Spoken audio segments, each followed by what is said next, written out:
Hello everybody, and in this lesson we're going to look at experimental probability.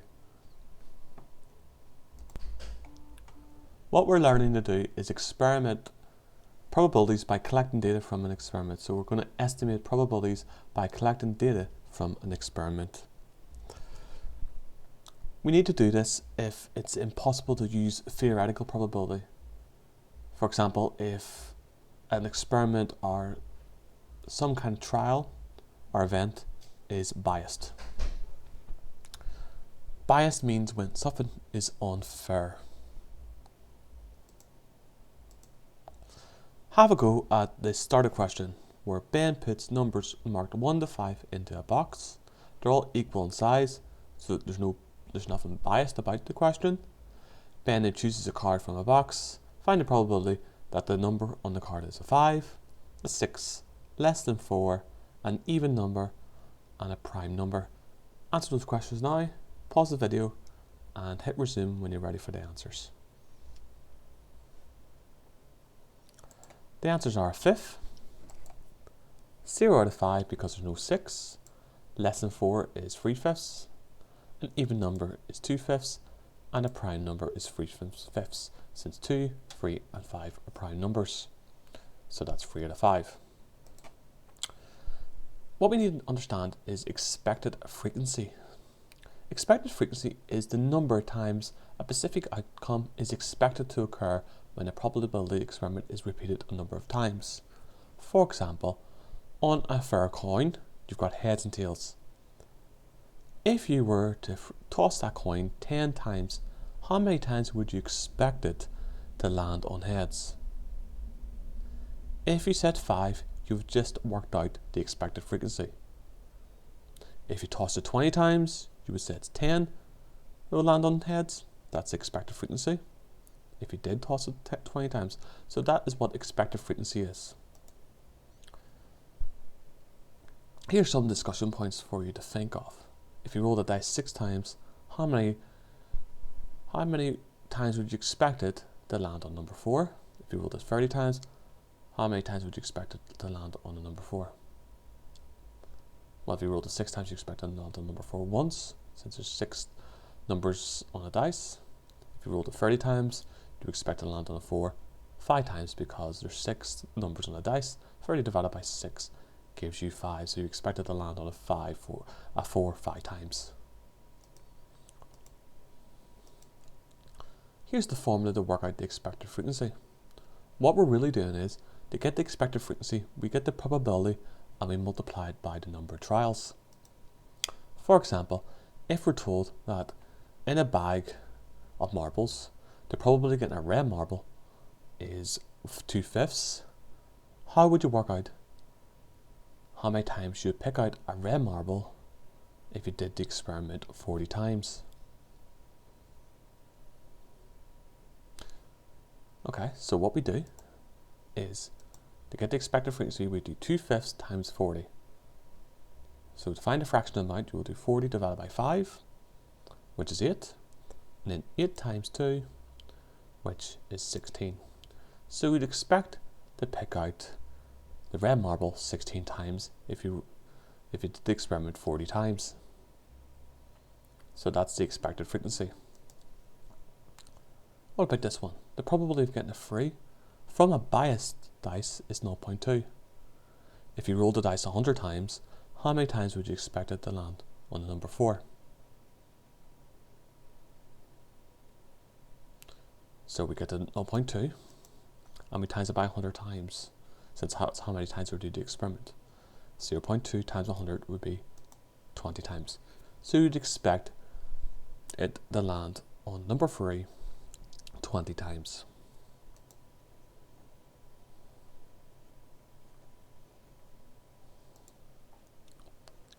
Relative frequency, on the other hand, is the probability of an event based on an experiment.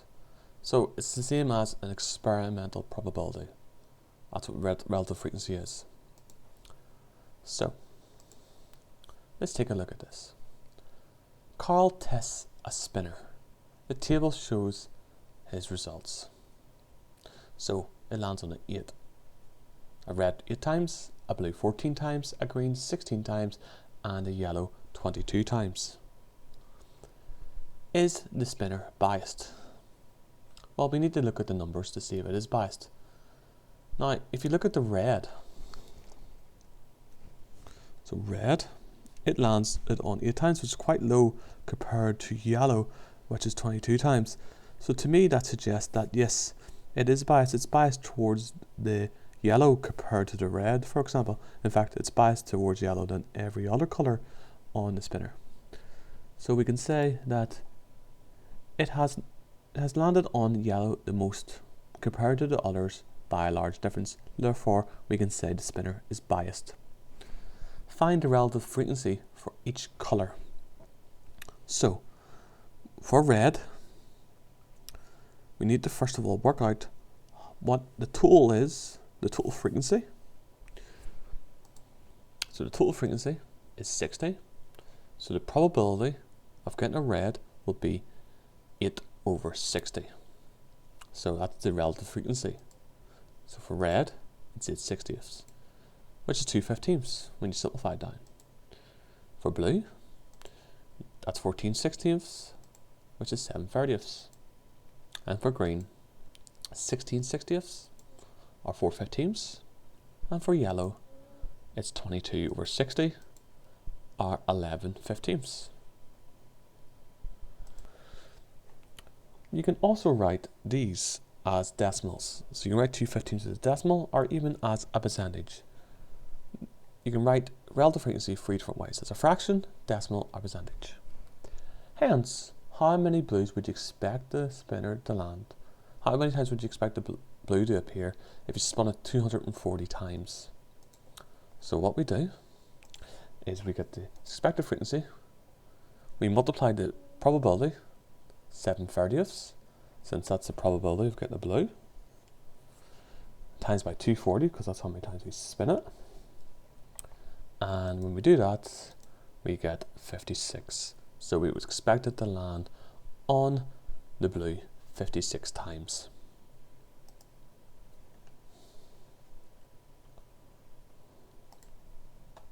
Let's take a look at this question.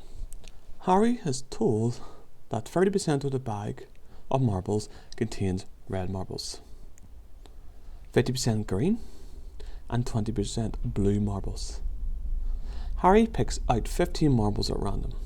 Of the 15 marbles, 4 are red, 8 marbles are green, and 3 marbles are blue.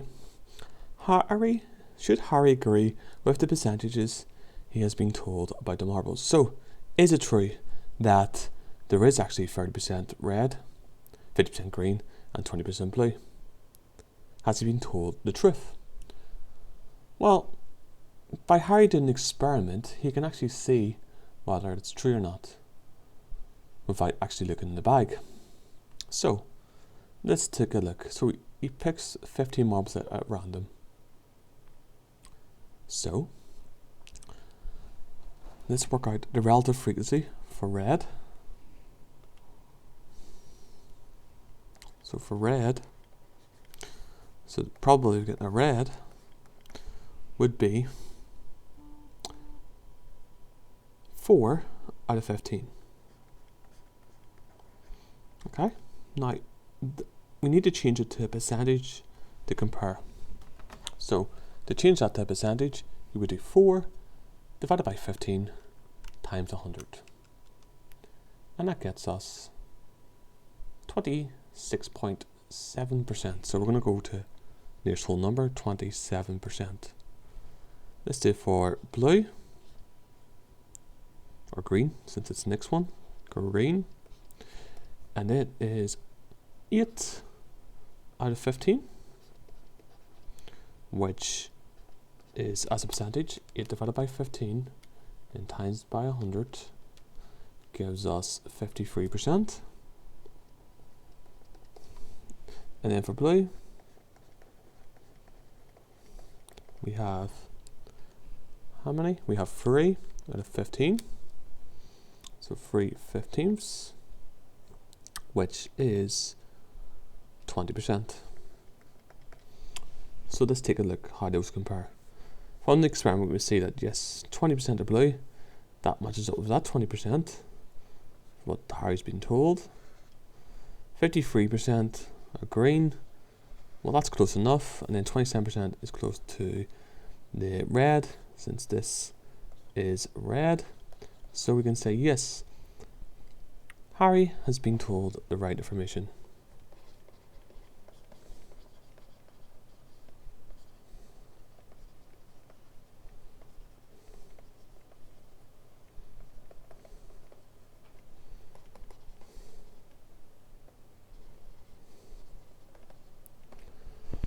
However, how can Harry make it more accurate?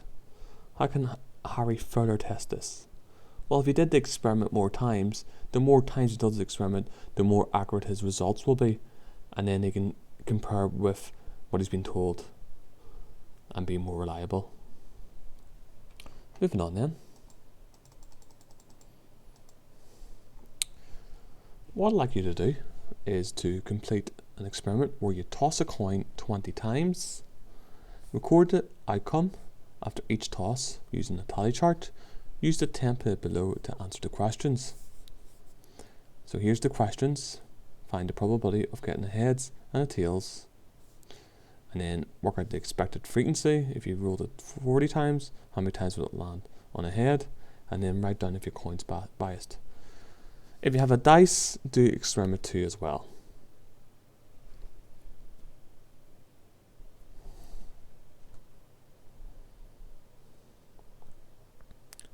And that's the lesson on experimental probability. If you have the worksheet, I suggest completing the worksheet now. Thanks for watching.